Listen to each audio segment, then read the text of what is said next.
Guys, it's Monday night. We are locked in on the Coach Reed Live show. Listen, Smoke, you came on here, you threw me off, right? Right when you got on, because you got the old school choker on.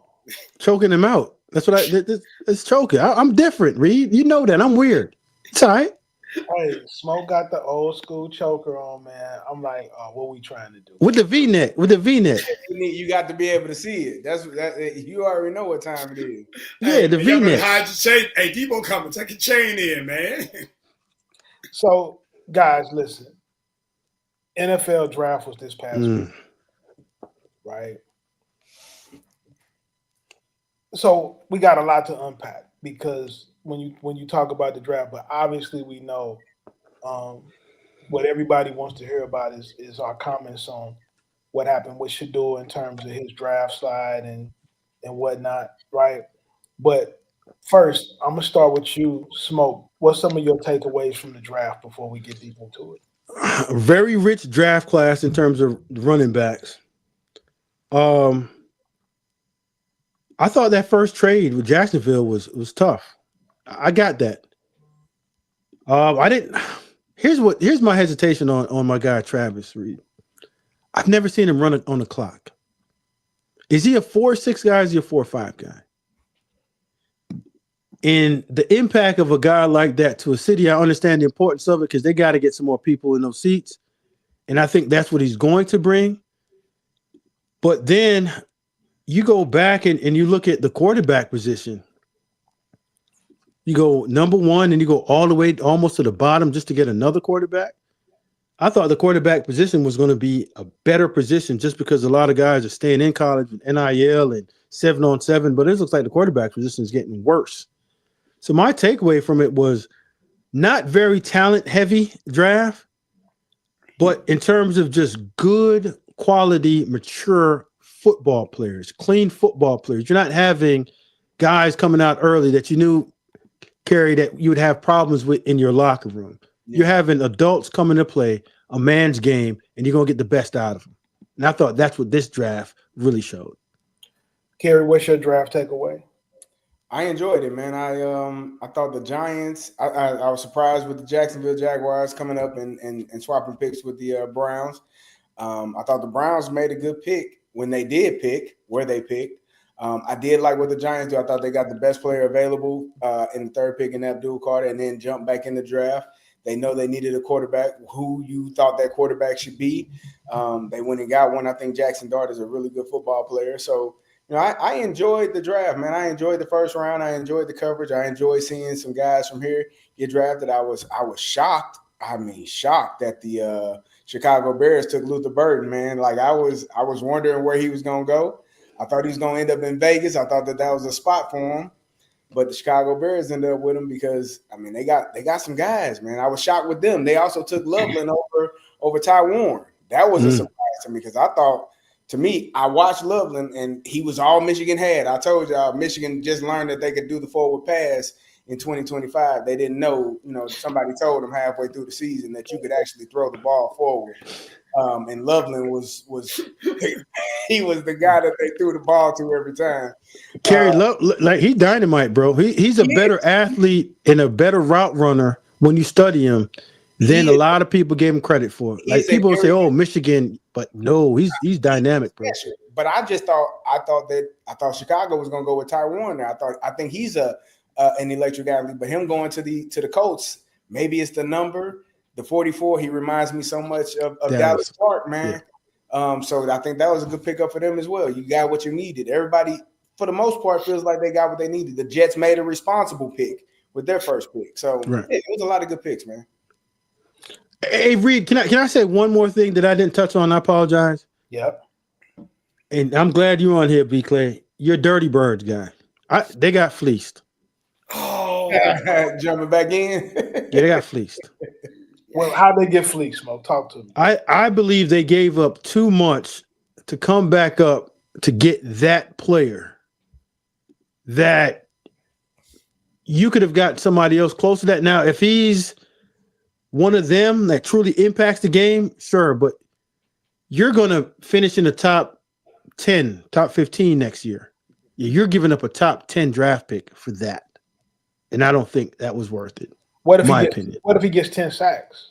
Again, if he gets 10 sacks, that's cool. But I'm just saying you're giving up a first round top 10 pick for a guy at the bottom of that draft that you could have found a way to get somebody that's close to him. But again, I'm not in a draft room and I don't know what their draft board looks like. But I'm just saying from outside looking in and understanding the draft for next year, yeah, it's going to be a pretty good draft that you could have possibly used where you're going to finish up to trade out to get more for somebody that's going to want to get one of those young quarterbacks. Just projecting and forecasting into the future, if that makes sense. Smoke, I think Pierce is one of them high ceiling guys that they felt like if he hits that ceiling, he's probably what Reed just said, 10, 12, maybe 15 sack guy. He can play. That ability. No doubt he can play. Reaches that ceiling. So it might be given so you look back and say, damn, that was a damn good pick. Yeah. Do you feel like the Julio Jones was a good pick? I mean, draft swap and Atlanta got the best out of that, B. Clay? Absolutely. Okay. Absolutely. I mean, he played a decade here, right? Like that was the best. Okay. For what happened on draft night, it was the best possible scenario for what happened on draft night, right? We couldn't undo the trade if we wanted to. It was the best. Luka Doncic and Trae Young, right? Right. It's been the best possible scenario for what could have happened. It could have been the worst trade of all time. Like it could have been a really bad trade. Julio Jones, right? Like if Julio completely flopped, it could have been one of the worst trades of all time. Like you gave up a lot of capital. The thing I will say is we've had problems. I mean, we haven't been able to rush the passer since John Abraham, right? So, and Fontenot, listen, I mean, we haven't though. Unfortunately, you're right. We had, right? We haven't. It's been a long time. Yeah. Vic Beasley had the 1 year. The stats were in play. I think he had 9 or 10 sacks on the year, but 5 of those were in one game against the Oakland Raiders with a makeshift line that day. It was a great game, but he was playing some JV guys that day, right? Right. The numbers were inflated. We haven't been able to rush the passer in a decade, man. Do I think that Pierce does it every down? Absolutely not. As a guy who watches the SEC closely, he hasn't. He hasn't been there. Do I think that the upside? I mean, I remember we go back 12 months, and my father, I want to shout out John Clay Jr. on this one. We had a great 30-minute conversation about this very topic yesterday. Is he a guy that 12 months ago was a consensus top 5 level guy?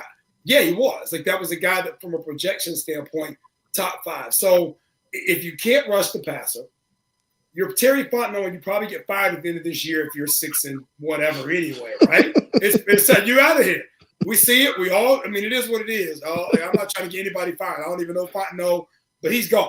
If then after the Kirk Cousins move, if this don't work out, he's cooked, right? You have to go and create a pass rush, and to go get. You look at Jalen Walker, and then you look at Pierce, and if those two guys pan out, you got bookends potentially for a decade. You got to do it. When the seat is hot, you got to do it. Now, what I preferred, if they're going to trade up, be able to give up less and maybe get Malachi Starks. I mean, yeah. Like I think Malachi Starks is a can't-miss guy. I think he's a winner. Different than Kyle Hamilton, but the same way that I felt about Hamilton in terms of his production, his ability to be solid. Cooper DeJean last year from the Eagles, from Iowa that slid, right? So, if I get a guy that's sliding, I like a production pick over a high ceiling pick, but I understand why they did it because in 12 months, Fontenot ain't going to be here anyway. So we'll see. They got fleeced, man. I don't disagree I'm with you just telling you, they got fleeced. Les got him. Les got him a sucker. I don't. Hey, look, got him one. Anytime you catch somebody on desperation, right? Like, and I hope for Terry's sake that it works out. I hope for Terry's sake that James Pierce Jr. has 8 or 9 sacks. He has a really good year. That Jalen's really good on the other side of him, and that those two guys are really productive.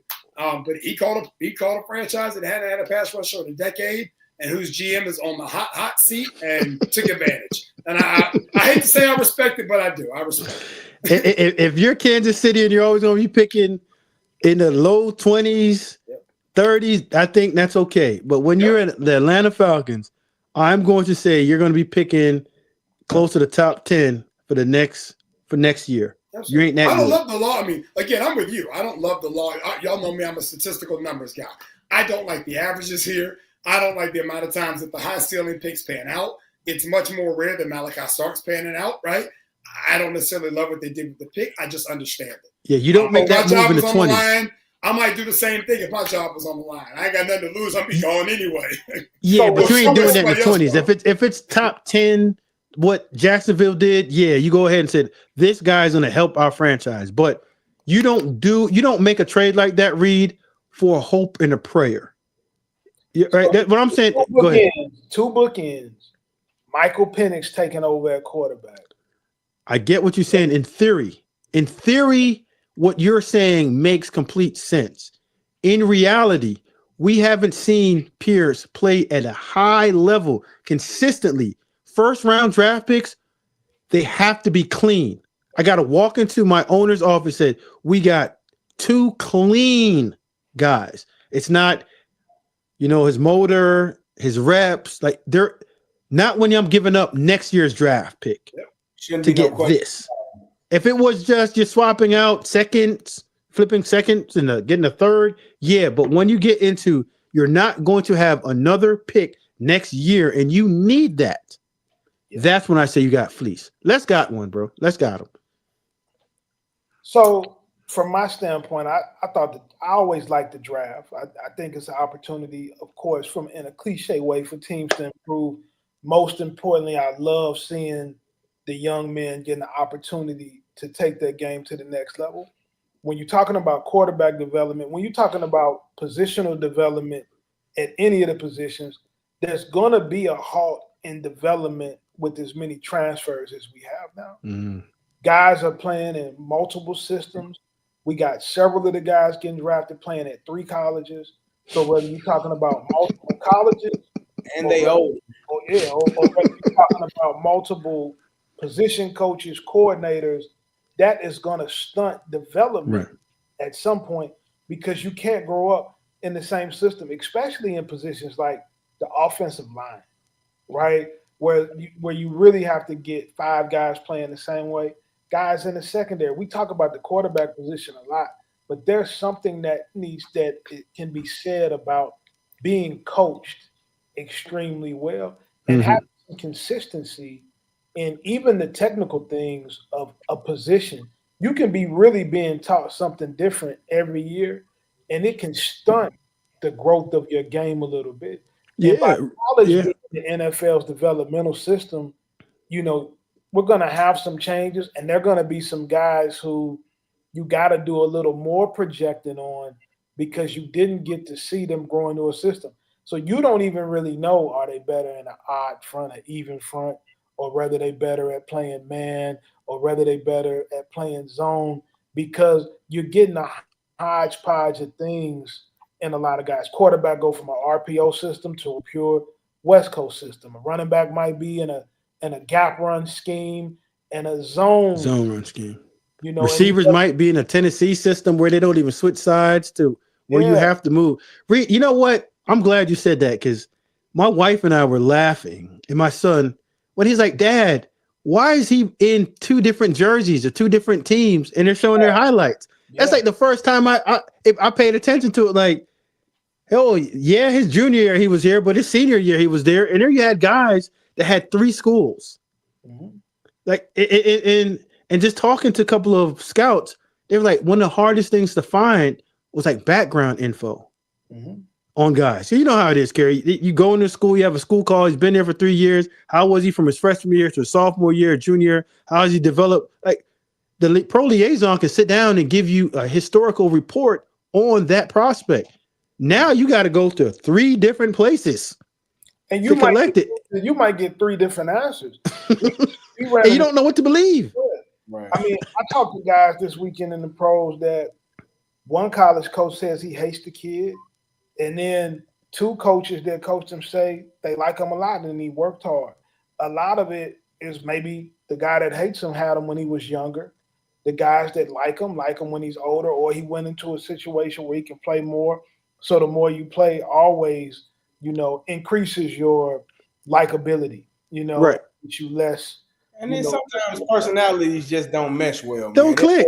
Or I transfer from your school and you're just trying to throw something on me. Yeah, sometimes you got to be cautious and be careful about the information you receive and where the information is You coming got to from. be. I think you got to be. I think this is very important. I think you got to be really careful about what coaches tell you about kids. Coaches lie. They lie a lot, man. They lie just as much as the players. So Yeah, and they're human beings.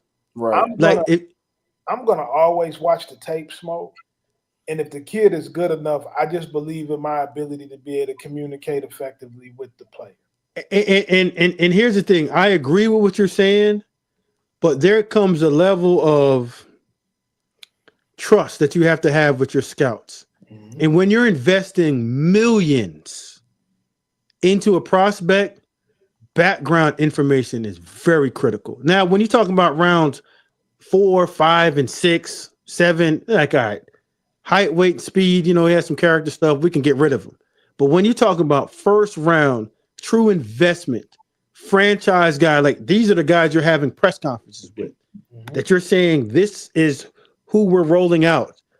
If it's a quarterback, this is the look that we want for our franchise.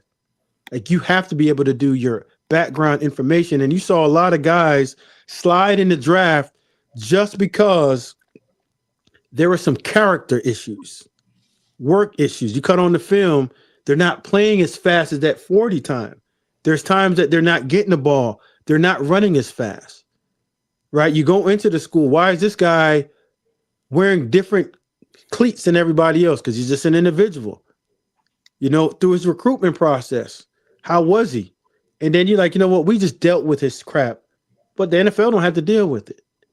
So you saw a lot of that, Kerry. And you had guys that were really good football players, but their character sucked. And also their medical read. Yes, Like, that's one thing that us on the outside don't truly understand or know what their medical grade is. They can have an A, B, C, D, or fail. Or you might have like the linebacker, John Campbell. Like he was a top 15 pick, but he went at the bottom of the first just because shoulders and knee. Like, and we don't understand to what extent is it a chronic knee deal that he's going to have for the rest of his life that we have to manage. So we can take him at the bottom of the first, knowing that we only want one contract with him. But if we take him in the top 15, yeah, you're going to have to give him that 5th-year option and you're going to have to pony up. So is it worth it if our medical people said he's only worth a 4 and done type of guy? it's always a value pick, and Yeah. you got to be able to make those decisions. So as we talk about value in picks, I'll be honest and I'll kick it off. I was really disappointed in what I saw, Mm. in terms of the teams passing on Shedeur, right?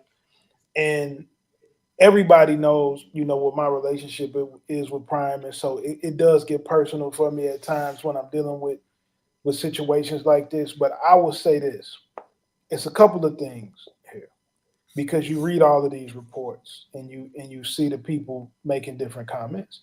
As somebody who has been at several Colorado practices, as somebody who has been at Jackson State practices, right? I've just got a chance to see him work.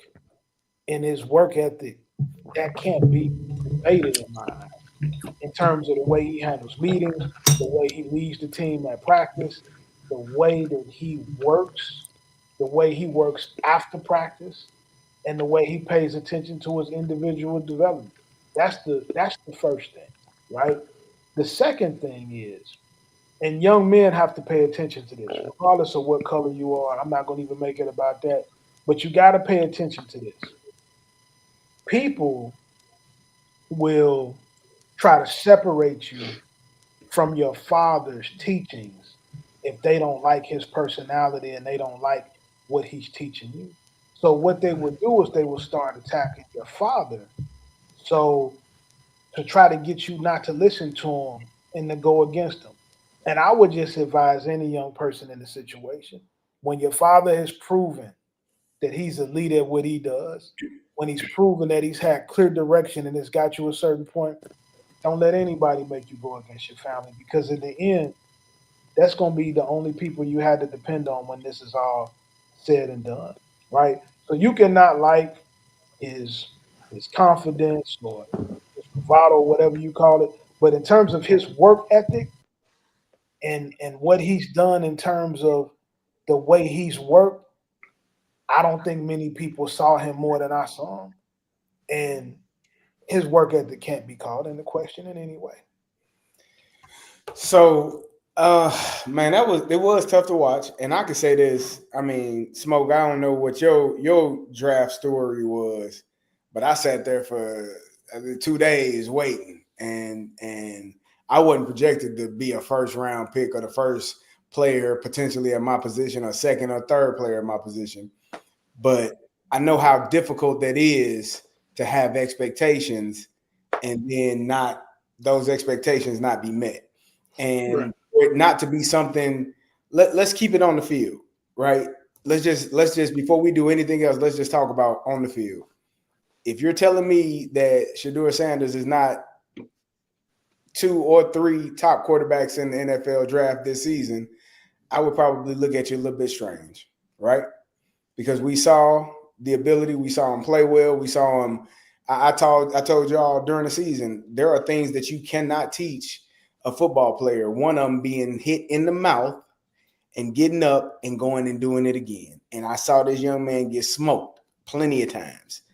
Unblocked defenders, whether it was the offensive line, whether it was the running back, hell, maybe it was him that didn't get the ball out in time. Whatever the case may be, that's something that you cannot teach. And he made plays. So when I saw, I can understand how he potentially slipped out of the first round. The other thing to keep in mind, there were not a lot of teams that needed quarterbacks. Most of these teams have already drafted their quarterback within the last 2 years, or have already paid their quarterback significant amounts of money over the last few years. And then you add in a couple of other teams, the Vegas Raiders, the Seattle Seahawks, who just traded for and signed their quarterbacks to extensions. So the market is already thin for teams that need quarterbacks. One of them was off the board. The Titans got theirs and got the hell out of the way. Like, we ain't finna play around with you. We gonna go and get our guy, and we gonna get the hell out y'all way. And then you look at the Browns, you look at the Steelers, you look at the Giants. That's 3 teams. Maybe if you felt like Jacksonville wanted to do something, but again, they just paid their guy within the last few years. Yeah, they ain't gonna do that. So that's the other part to look into this is slim pickings. It's slim pickings in terms of teams that actually needed that position for a starter. And so, but I will say, and I won't even put the Saints in there because they have a quarterback depending on his health situation and Derek Carr. Right, we don't know. It's up in the air. Maybe he's healthy. Maybe he's not. They did draft a quarterback. A guy that done had a lot of injury history. You talked about the medical, a lot of broken bones. It was strange, but I do think it was unfortunate that young man did slip in the manner in which he did. But I think it's all of those factors.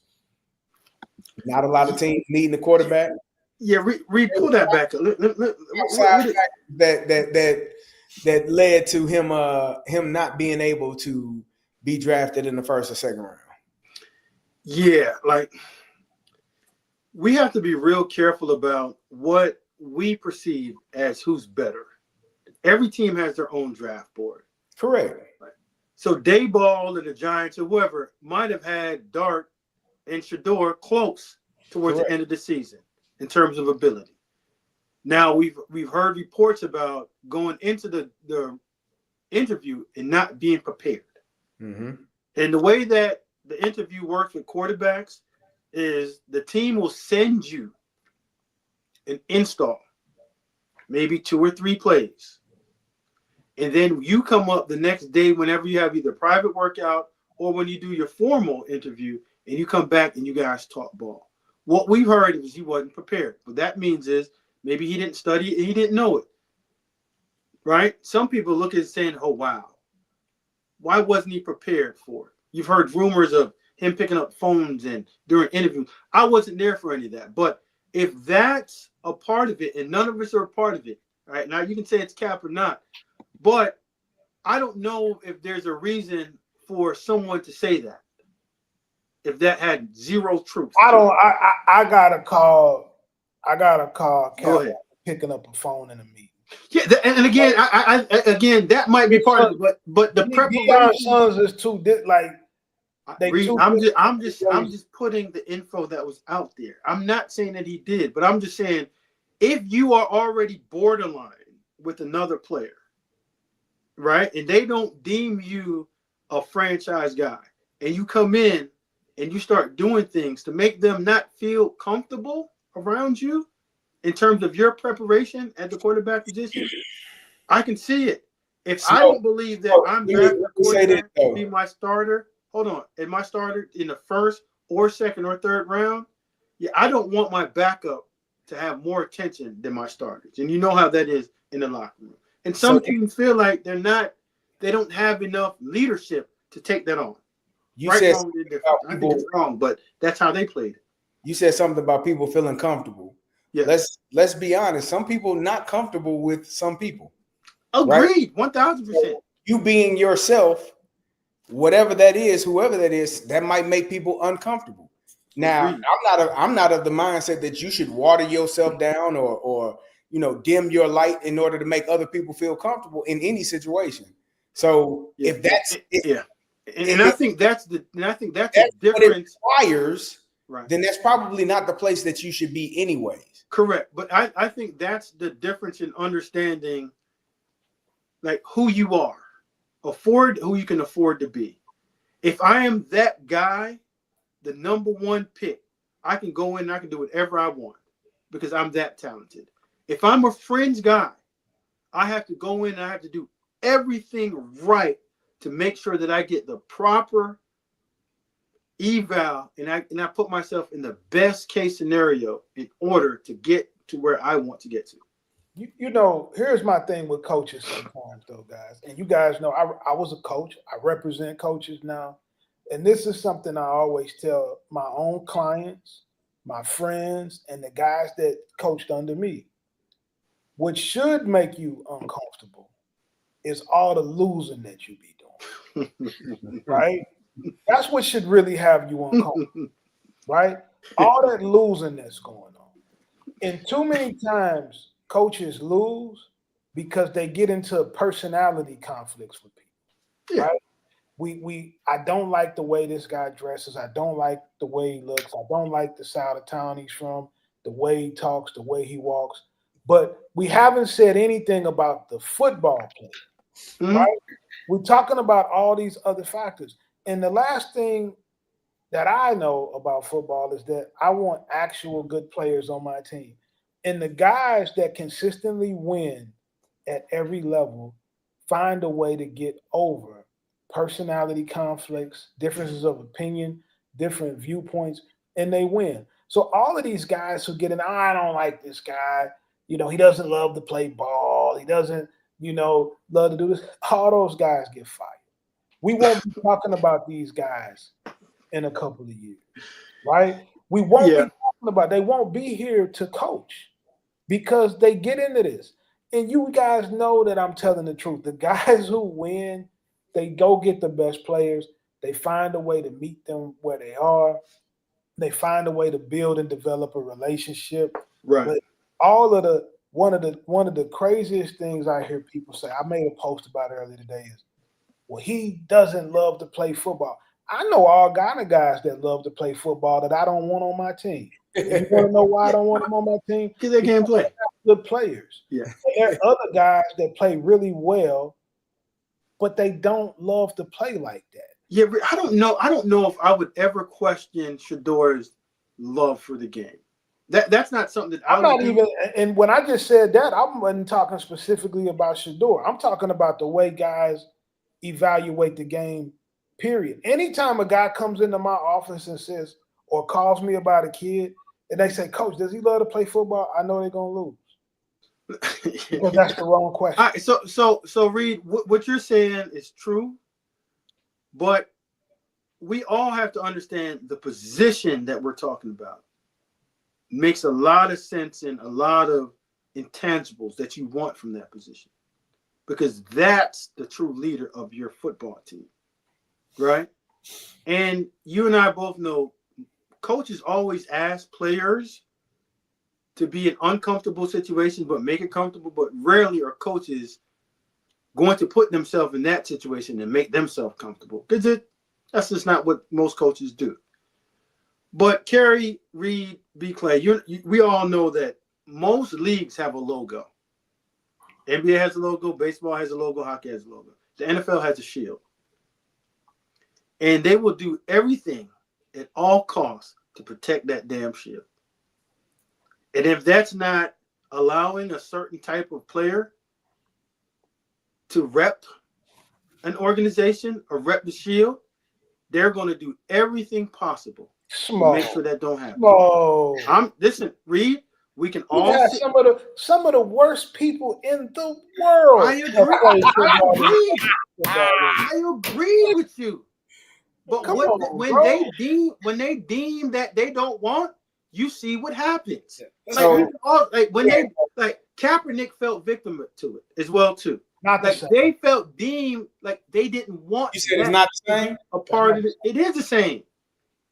Not the same thing. Why not? It is the same thing, bro. What Kaepernick did something that was highly controversial. Shedeur Sanders hasn't done anything but play good football.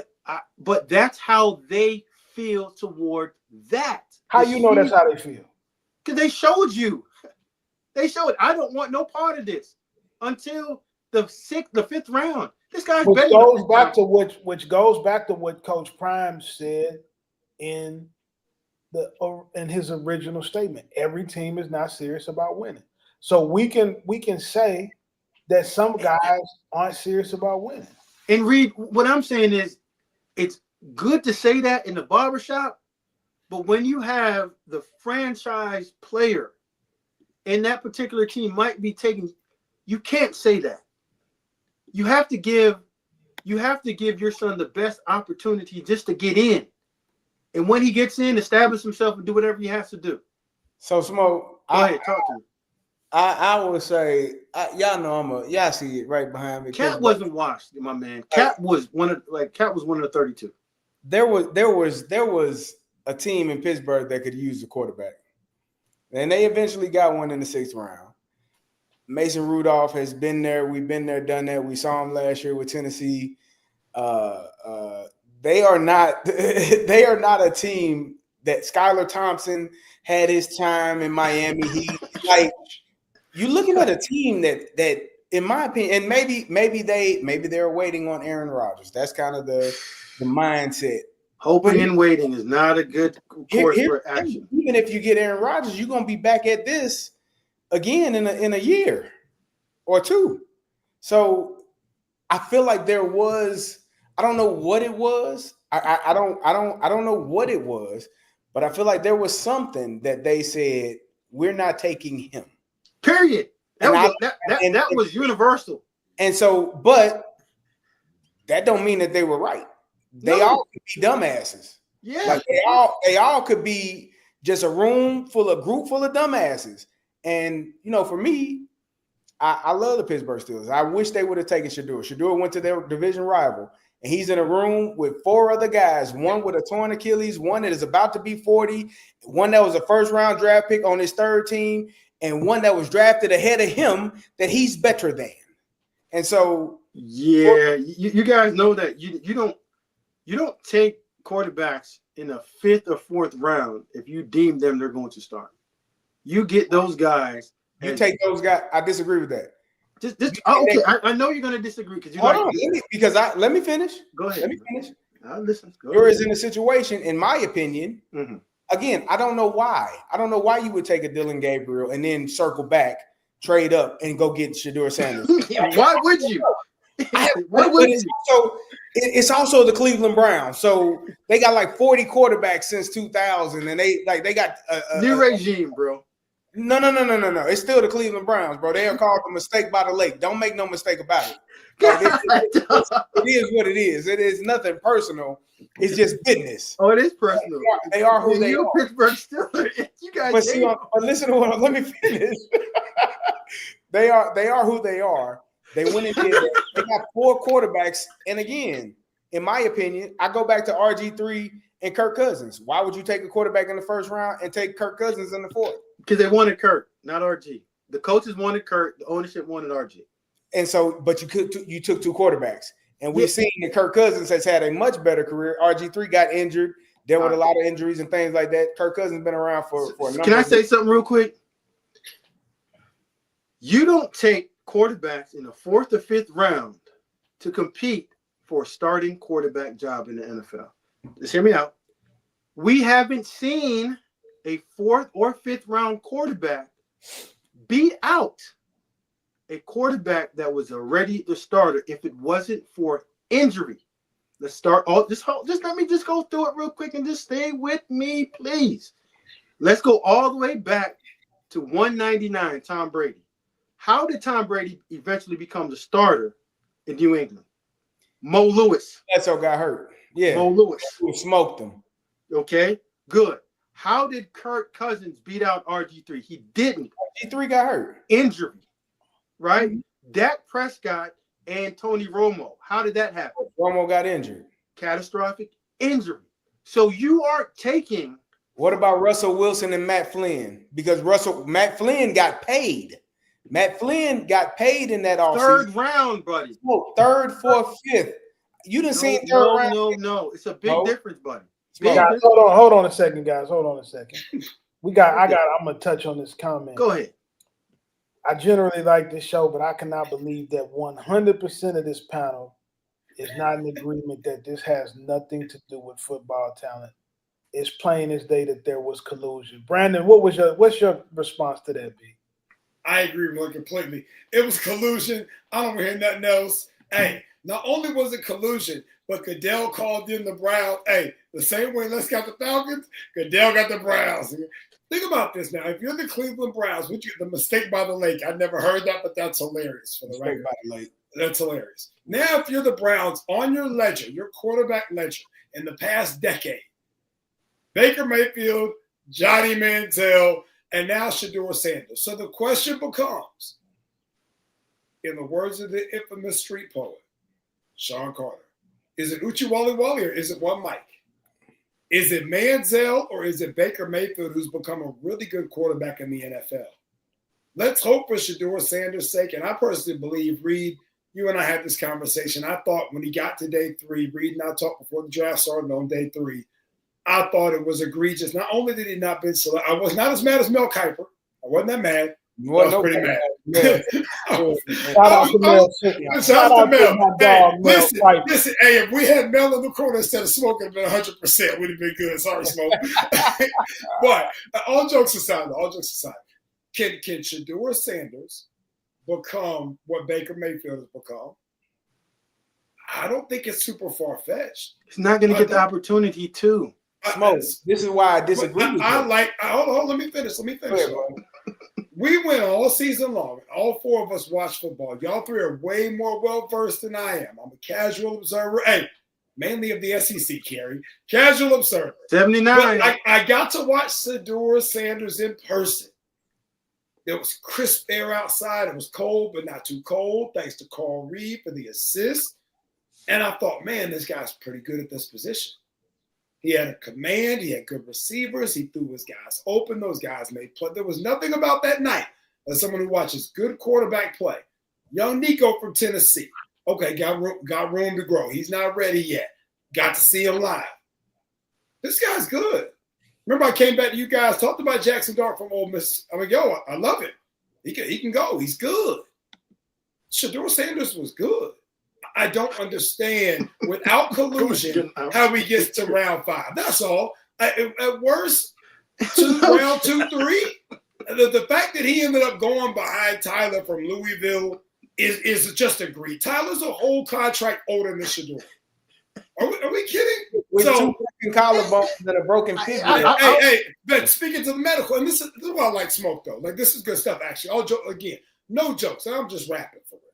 Smoke talked about clean medicals coming back. Like, okay, so if you take Tyler at 27, all the injuries. If he's a one-contract guy, he's 31 years old. Right. You take Shedeur, fairly clean health from what we know to be true, right? That's a 2 contract guy to get to 31 if he's not in the middle of his 3rd, right? Like it just, none of it added up to me, given what we know to be true today, for him to fall that far. 2nd round, there were some analysts that had 2nd round grades on him, right? Overall ranked 30 to 40. Yeah, none of which I disagree with, which is fine. That still signifies a day 2 selection. But the minute that he got into day 3, finished round 4, hadn't been picked, I'm waving. Somebody cheating, man. Somebody cheating. It's over. Been a league-wide memo. They was out to get Dion. This was their chance to do it. They said Dion was talking too much. They didn't like what Dion was saying. But and here's my final point to all of this. I think it speaks. We talk a lot about agents and what agents bring to the table. And why does an agent get paid a percentage? And this right here is why you get paid a percentage. That young man, unfortunately, and he still is in a great situation. Endorsements. I know Dion's done well with the money. He's not hurting, so he's okay. Mm-hmm. He lost millions of dollars that an agent probably could have saved him. Hey, man, turn that hat around to the front at the draft.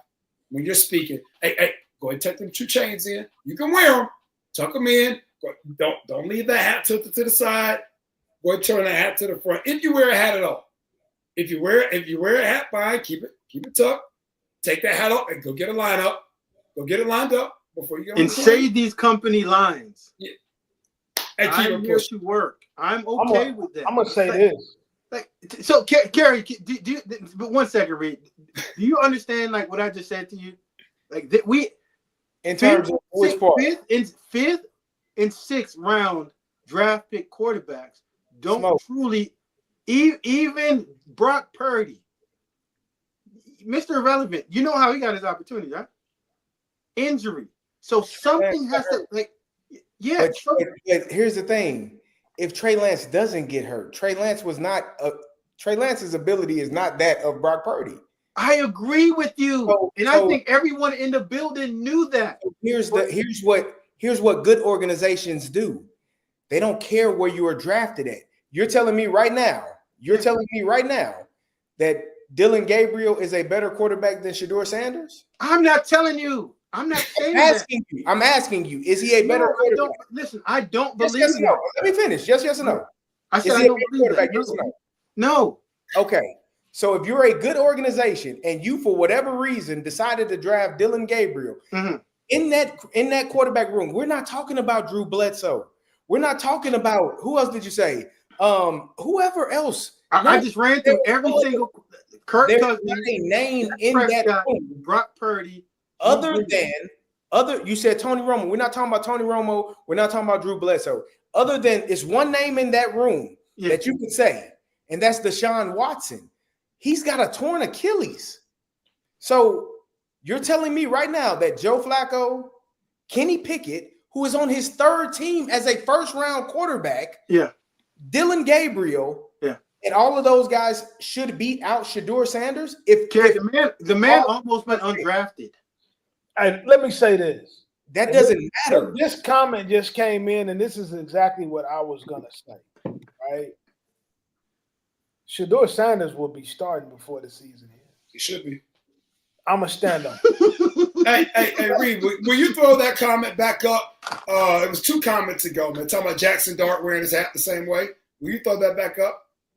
Hey, Baker doesn't say that. They're different. They don't fall under the same rules, man. No, this is great. I love it, though. I want to show the viewers. So this is, first of all, thank you for the input here. I love this, right?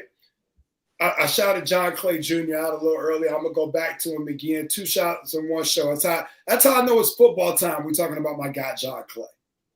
He said something to me when I was little. I couldn't have been double-digit shit. I probably was 8 or 9. He said, I'm not going to get too deep into this because but you can't do the same stuff them kids in your class be doing and getting away with. You just can't do it. Don't ask me a lot of questions about it. Don't cry about it because there ain't nothing I can do about it. But I'm just making sure you understand you can't do what some of those kids in your class can do. You just can't.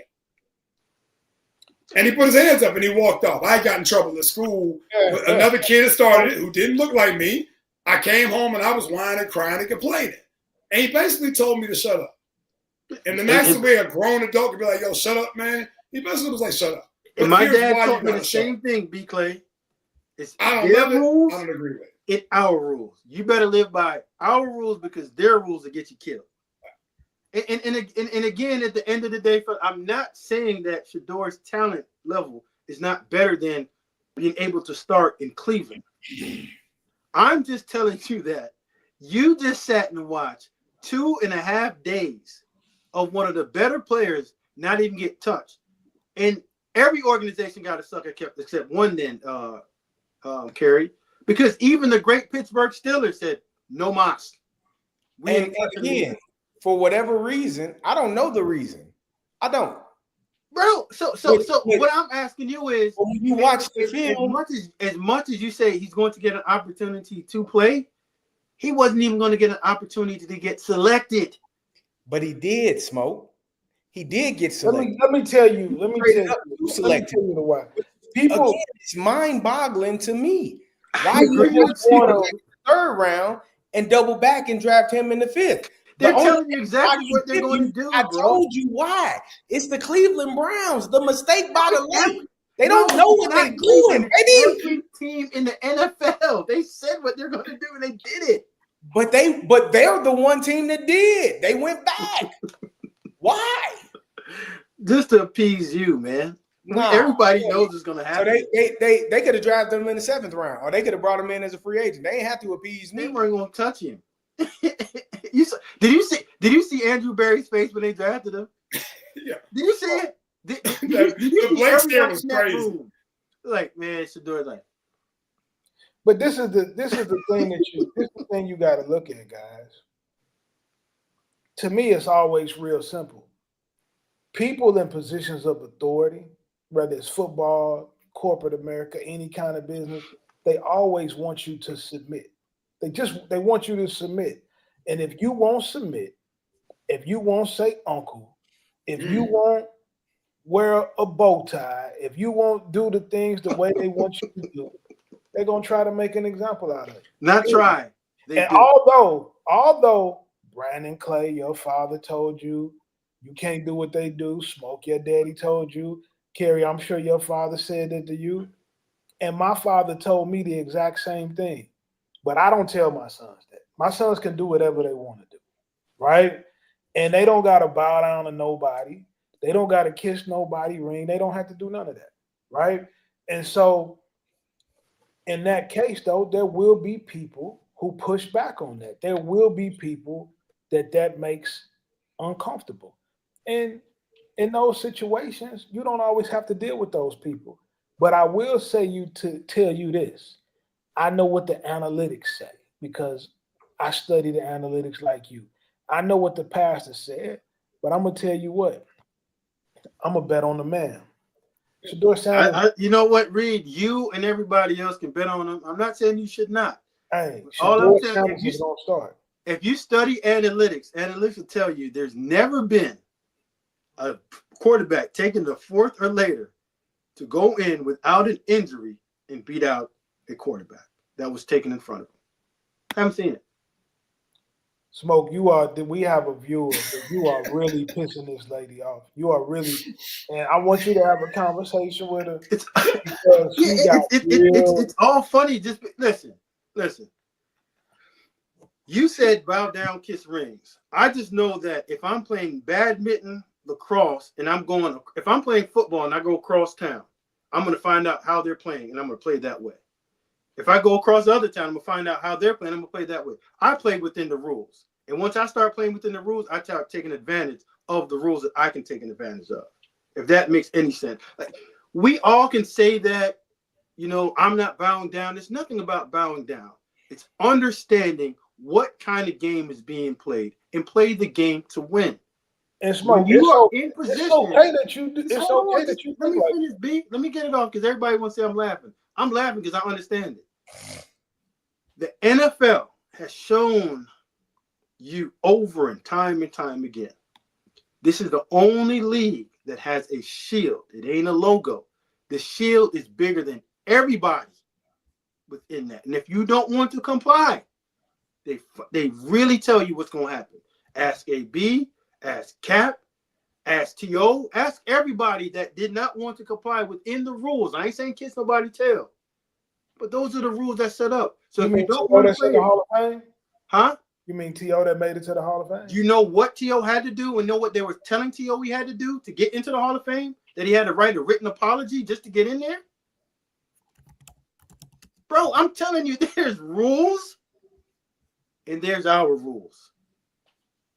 You got to play by the rules that you can get into the game and win. But if you ain't going to play by the rules, you ain't getting the game. And they just showed you one of the better football players almost went undrafted just because they say, you know what, we can do almost that. Only counts in checkers and hand grenades. No doubt about it. You're right. He in there and his jersey is selling off the rack. I agree with that too, Reed. He's going to start in Cleveland. And so this is again. I'll say this and leave it alone. I've been a huge Shedeur Sanders guy all year long. He's on my fantasy team, stashed in my minor leagues. I'm not cutting him. I'm keeping him. I think he's going to figure it out. I got a year on my minor league where I don't have to pay top dollar for him. I'm going to leave him in the stash. I'm like, hey, I'm not going to cut him, Kerry, and go sign Dylan Gabriel now, dog. I'm not heading to the exits. I'm going to keep, but what Reed, to your point, to me, the statistics, what he's done on the field. I think it was 37-10 last year, touchdown to picks, 27-3 the year before that, right at 4,000 2 years in a row. Like, I'm with it. I'm rolling. I'm a guy that I'm a Shedeur Sanders guy. I feel like he has all the talent to do it. But I think to kind of find the middle ground here, Reed, John Clay never told me to kiss anybody's ring or bow down to anybody. Reed, you know how I get down. All the people you know. If I believe in something, I stand on it, right? But I think that there's a way that you can stand on it, right? I think there's a way to go about doing that. If you know what you're doing is going to piss off an entire room of people that have the checkbooks and the money, and you want that checkbook and the money, then you have to do it in a different way than you go about it. And if you don't care about being drafted in the 5th round and getting a much smaller check for the next 4 years, possibly 5th year, if you don't care about that, that's okay. Then you can do exactly what you feel like doing, and that's okay. You don't have to do anything. But if you're asking someone else for a check and depending on someone else to provide employment for you, then you have to combine underneath some type of rules and structure. And if going in the 5th round is fine, you like it, I love it, I'm here for it. And that's really what John Clay was saying to me. I got a choice to make. But don't come crying to him when my choice isn't what I really want because I wouldn't go by the rules that were in front of me. I get to make that choice, but don't cry to him. That's all. Kerry, can I ask you and Carl a question? How good do you think the Cleveland Browns are going to be this year? Give me a win-loss record. Man, 4-13. Good. So they're going to pick in the top 5 next year. 6-11. I don't know. Reed, what do you think they're going to play? What do you think their record going to be? Come on. They're bad. They ain't got no players. They Come bad. on. What are they going? What's their good. record, Reed? It's Myles Garrett and the traveling band. Yeah, they're going to be 4-13. So they're going to be the worst team in their division. Meaning they're picking again in the top 10. Smoke, this comment for you right here.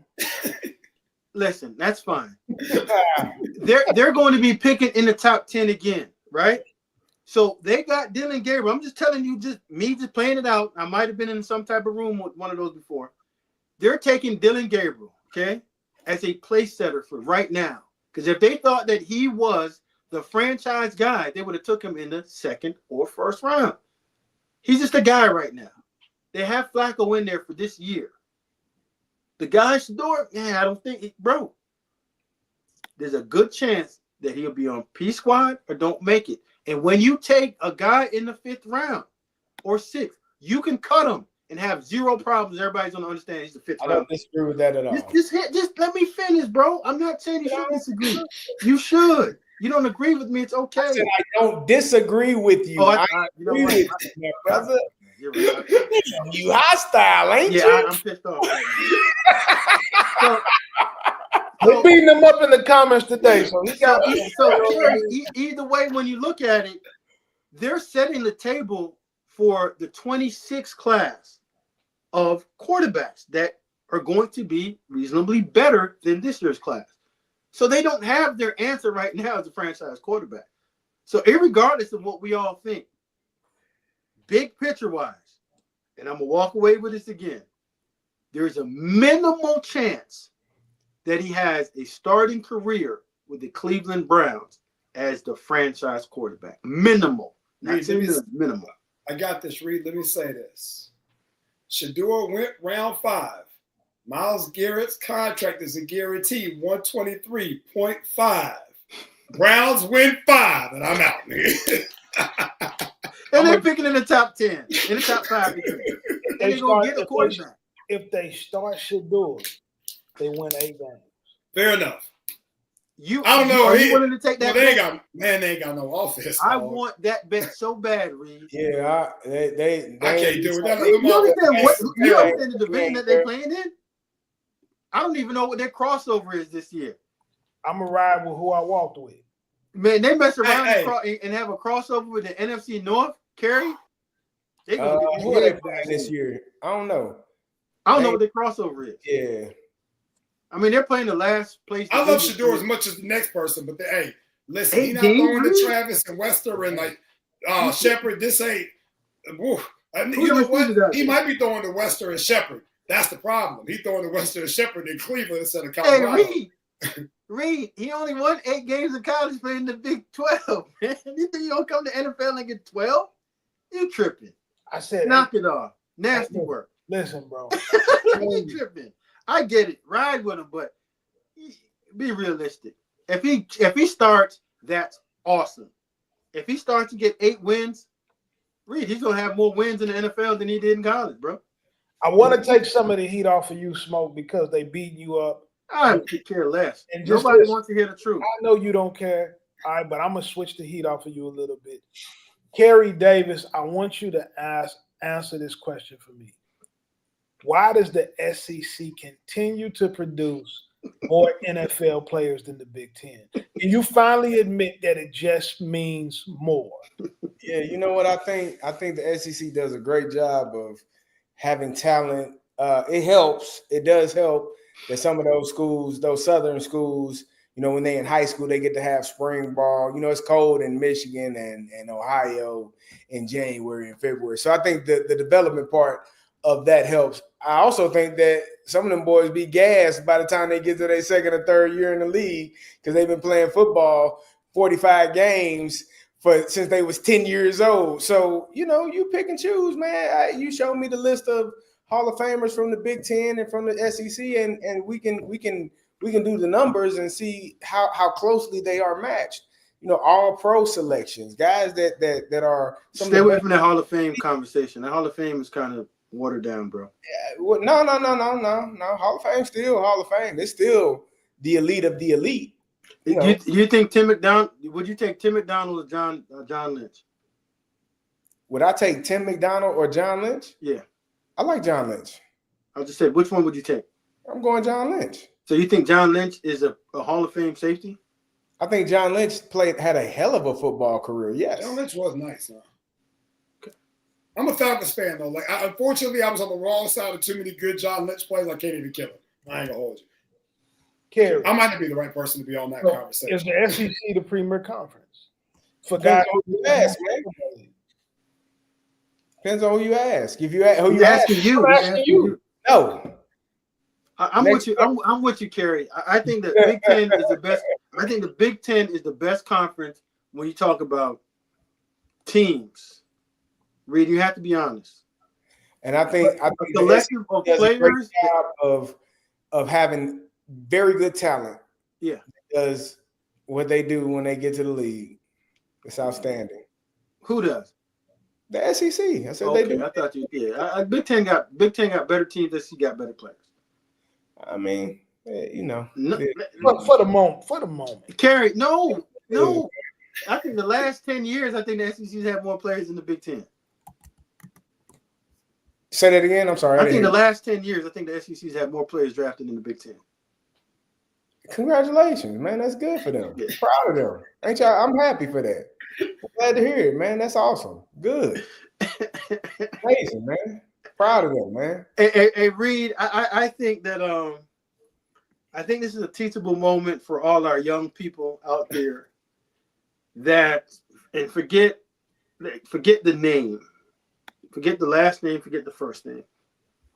I think that we need to be teaching our young people that wherever you go, the people that you are with are always going to be judged the same way that they judge you, irregardless of how you perceive that they shouldn't. So I'm always careful on the company that I choose and the people that I hang out with. Because the people that you hang out with, most people start determining that's who you are. And I think that's having a lot to do with like the character part that a lot of people aren't understanding. Like separate yourself. It's okay to be a one-off. But when we say character, we got to be careful about this, Mo, because No, again, I'm not talking about like Shedeur does not have any character issue. That's why I said remove Shedeur away. I'm just giving it a nugget. Like Shedeur has, like, there's nothing wrong with Shedeur's character. It's the way that he handled himself in certain situations. Yes, that's all. Like this guy's clean, bro. Nothing to go back in character-wise. But that is if you feel like he overplayed his hand, then that is a personal shot at his character and who he is. That is a personal shot at how he conducts himself or how he went about his business. What you saying, B. Clay, about, and I don't think you're saying water yourself down. You still have to authentically be who you are. Mm-hmm. But in certain places, you got to be what people want you to be if you want to be there. Here, listen to this, right? We all have driver's licenses, right? We have cars. I can't drive 120 miles an hour on the interstate. Like, there's a speed limit sign that says 55, 65, 70, 75, or 80, depending on where you are in the country. If I decide I could drive 125, I have a foot, I have a gas pedal, I have a dash that reads at least that, right? I could do that if I want to, but if I do that and the police catch me, and I don't just try to outrun them and keep going, I'm going to have to pay a fine or something happens as a consequence of my choice of my action. And that's all that John Clay was saying back then, right? Like, I'm very aware every time I get in my car that if I drive faster than said speed limit and someone wants to write me a ticket or fine me, they have the right to do that. That is part of me choosing to drive an automobile, paying insurance, paying gas. It's part of my choice. Right. It's the same thing. Like, and you know what, B. Clay, I think it even sums it up more because my dad would always just tell me, he said, okay, that's a bad example.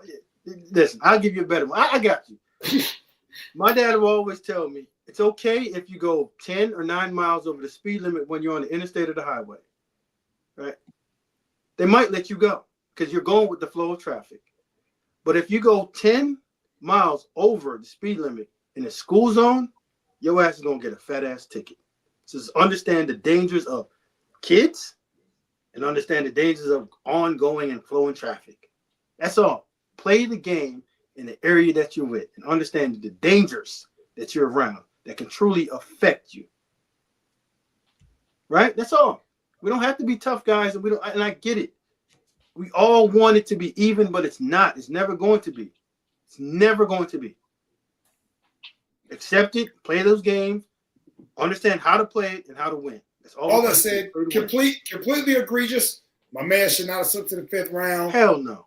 Day 2 at worst, but we'll see. I mean, at some point, he's going to get an opportunity to be that guy. He's going to get an opportunity to be. It's going to happen somewhere. He's going. He's going to have a number 1 selling jersey this year. Smoke. Now that part is true, Reed. I believe that. I believe that, Reed. Number 1 selling jersey. I believe that. Smoke. Listen, hear me clearly. I'm a Falcons fan, and we are terrible. We started Taylor Heineke. We started Marcus Mariota. Desmond Ritter. Let's not forget Dez now. In the same 12-month cycle, those were our 3 starting quarterbacks. At some point in time, Shadeur Sanders is going to get an opportunity for maybe a month's worth of time to be a starting quarterback in the NFL somewhere. That's how badly the league needs quarterbacks. B. Clay, it's so bad that they needed a quarterback, but they opted not to take you. Every other team, and it was nothing about your ability. So what's going to change? People miss. Okay. What's going to change? I don't disagree. Hold on. I feel you. I get it. People make evaluation mistakes every day. They do it in basketball. They do it in football. They do it in baseball. They do it in. If he continues to do what he's done his whole career, which is, I remember coming out of high school, he's not good enough to play. He goes to Jackson State. He's really good. Well, he's not going to be good at Colorado. Finds a way to be good. One thing I can say about Shedeur, his path is always spoken to. For some reason, it's never the easy way. It's always the long way, right? It's the scenic route. Jackson State, scenic route to Colorado. Oh, they're wanting something. They're gonna be terrible. The scenic route to get his name up on the Ring of Honor, right? Retired. It's always the scenic route, right?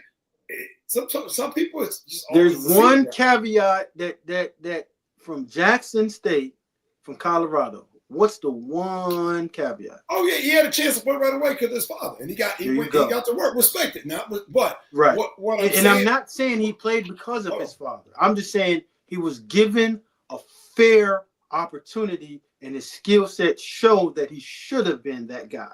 All I'm saying is, I don't believe he's going to get a fair shot just by looking at what I saw this weekend. Like, analytics tell me that, Reed. You can show me as much as you want to. Actions. What you always say? What you always say about actions and words, Reed? Yeah, actions are so loud I can't hear what you say. There you go. And your actions showed me, NFL, what you really thought about maybe the second or third best quarterback in this draft. Right? Talent-wise. That's what we're all saying. Talent-wise, he should have been either 2 or 3, maybe 4 at worst. But he goes all the way to untouchable. Hey, this is what I know for sure. And this is like my 4th time saying this tonight. He's going to start this season. I love it. He's going to start at some point. Hopefully it's this year. I'm with it. I think he's starting preseason. I love it. Smoke, I think you watch a lot of college football, but you ain't seen how bad these quarterbacks are in the NFL, bro. And B. Clay just named 3 just from his team in 12 months. Again, guys, I don't think it's like 60 starting quarterbacks every year. How bad the quarterbacks are. I'm just telling you, when the Shield has a purpose and it's intentional to not have something going the way that you wanted to go, they'll stamp down on it, bro. They'll be 10 toes down on it, like, we're not having it. I don't care. So we got a comment that said his father babies him to play when he. This is the kind of comment that's. I don't think so. I'm not on that. He went 2 years in a row with 4,000 plus yards in the Big 12. I don't want to hear that. That's crazy. That's crazy. There weren't 10 quarterbacks in college football that put up the type of production. And I know Travis caught some. I get it. Take Travis away.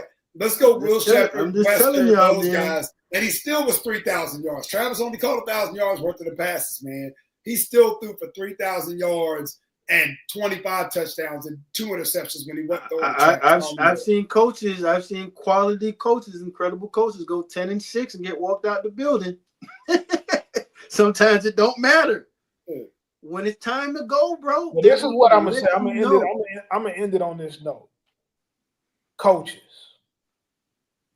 all coaches, right? You better get off the internet. You better stop reading Twitter. You better stop reading Instagram. You are going to lose because of your own personal viewpoints. You better figure out a way.